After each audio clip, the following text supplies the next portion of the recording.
Let's bring on board our guests. Joining in on the show this evening, we've got Edelweiss Financial Services Ambareesh Baliga and Ambit Investment Advisors Andrew Holland is here with us as well. Gentlemen, both of you, thanks for sparing time for us this evening. Ambareesh, let me begin by asking you, a second day of profit booking for the markets today. How long do you see this correction continue? Because, you know, as Ajay and I were just discussing, there really seems to be an absence of real triggers for equity markets.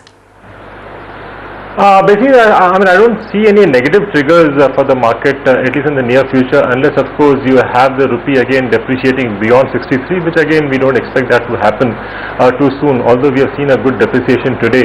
I think the markets are clearly in a consolidation phase after an extremely good move in the last so many weeks. I mean, we have seen that movement from 5200 to 6300. So I suppose, if you see a small correction of, say, possibly 150, 200 points, I don't think that's too much for the markets. So I suppose after that you'll again see buying coming in.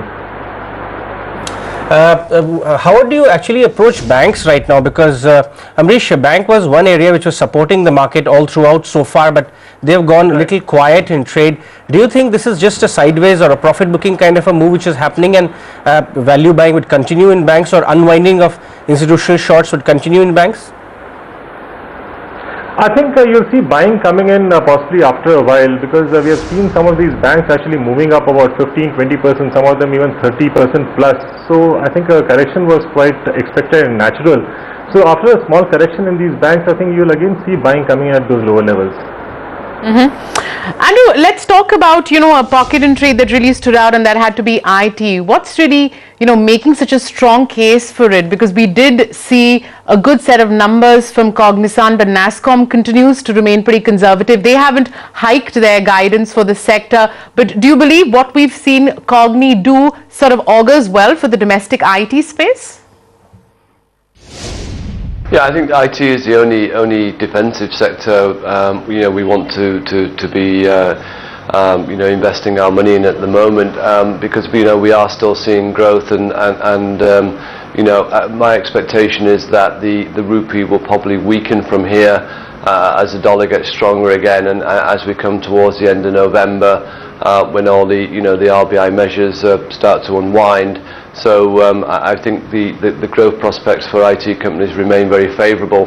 Unfortunately, I can't say the same for the pharma and consumer sector. I mean, the PE multiples in the consumer sector are just too high, and there's no room for error. And on pharma, there's a regulatory overhang, I think, on the whole sector, which worries me. So IT is the preferred sector in this, the defensive side of it, and we would continue to keep with our favourites like Tech Mahindra. Ambareesh, what explains the outperformance, or I would say good price movement in the power stocks? I mean, Torrent Power, CESC, NTPC, all of them seem to have gone active with good volumes. Today, of course, some of them were on the gaining side despite of the overall weak environment. What's driving interest over there?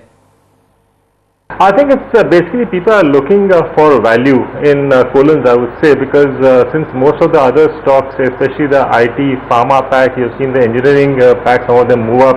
I think people are looking at those stocks which have not really moved up or participated in the last few sessions. So I think clearly power was one of them, and because of which we saw some amount of buying in power happening. I think we have seen that happening in the last 2 days, but today was more pronounced. Andrew, what is your view on the metal pack, which has been rallying somewhat? Yeah, as I said, materials is part of our preferred sector. So steel and aluminium and also Hindustan Zinc would fall into the categories or companies which we've identified and will start buying now. I said the sectors that we want to own. I'm not yet convinced that we need to be owning the banking sector or the PSU bank, so we'll continue to rent those in any market rallies. But for the moment, we're going to concentrate on the 4 sectors I've mentioned. We feel that these will be the early movers. So even though you've had reasonable rallies in the metal sector, I think this is just the start of a long-term price movement for them to the upside. Ambareesh, capital goods also have been one of the areas which led market move, or at least L&T's strong set of guidance got buying back in stocks like Crompton, Punj Lloyd, all of them. Compared with that move and the results, How would you read today's performance from BHEL and ABB? BHL performance I think was pathetic. I think it was much lower than what most of us expected. And the way things stand, I really hope it doesn't become like MTN and Bharti, the way we had seen that about 7-8 years back. I hope the same thing, does not happen to BHL and L&T. L&T continues to perform well, but BHL I think is still a major cause of concern. Both of you, Ambareesh and Andrew, thanks for taking time out for us this evening. Let's move on and talk about the latest in banking. Now, within a week of the RBI hiking the repo rate by as much as 25 basis points, banks have